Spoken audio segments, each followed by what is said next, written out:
एक बात हम आपको बहुत साफ साफ कहें, जो राज्य जो करना चाहे अपना करे, लेकिन हमारा बहुत साफ साफ ओपिनियन है, जनसंख्या नियंत्रण के लिए अगर आप सिर्फ कानून बना करके कोई उसका उपाय करेंगे, ये सभी ठीक से संभव नहीं है।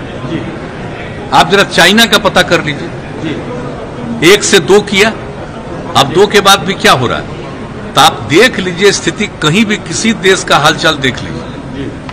ये सबसे बड़ी चीज है कि जब महिलाएं पूरे तौर पर पढ़ी रहेंगी तो इतनी जागृति आती है, इतना कॉन्शसनेस होता है कि अपने आप प्रजनन दर घटेगा। और आप तो जान रहे हैं, शुरू से हम लोग इसके लिए काम कर रहे थे, और उसी में जो आपने कहा, जो इसका जो इतना ज्यादा इस पर रिसर्च हुआ, सर्वे किया गया, देखा गया कि जब पति पत्नी में पत्नी मैट्रिक पास है तो देश भर का एवरेज प्रजनन दर 2 था, और बिहार में भी वही किया गया तो पता चला 2 ही है। लेकिन अगर +2 तक पढ़ी हुई है, इंटर पास है, तो देश का उस समय आया 1.7 और बिहार का आया 1.6। तो उसी समय तो यूरेका की भावना आई ना, हमको लगा कि भाई इतनी बड़ी चीज है, ये तो प्रजनन दर को कम करने के लिए। बिहार में कितना ज्यादा है आप जानते हैं, तो देखिए इससे काम शुरू करते करते घटते घटते 4 के ऊपर था, अब उससे घटते घटते 3 के पास पहुंच गया। लेकिन ये पूरे तौर पर होगा तो हमको पूरा भरोसा है कि 40 तक,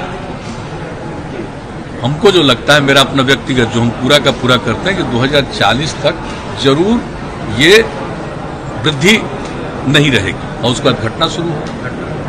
तो इस तरह से जब बात है तो हम लोग तो इसी पर काम कर रहे हैं। लेकिन बहुत लोग लगता है खाली कानून बना देंगे और उससे हो जाएगा, तो वो तो अपना सोच है अपना अपना।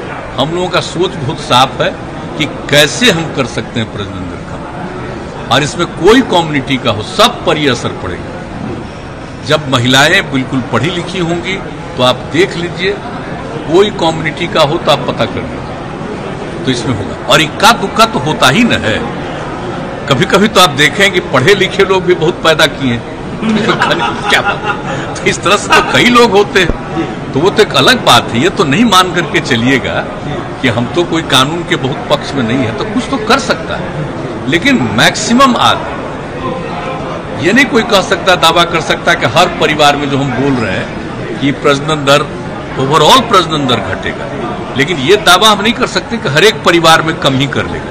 लेकिन कुल मिलाकर के ज्यादा से ज्यादा में कम है, तो कुल मिलाकर के प्रजनन दर घटेगा।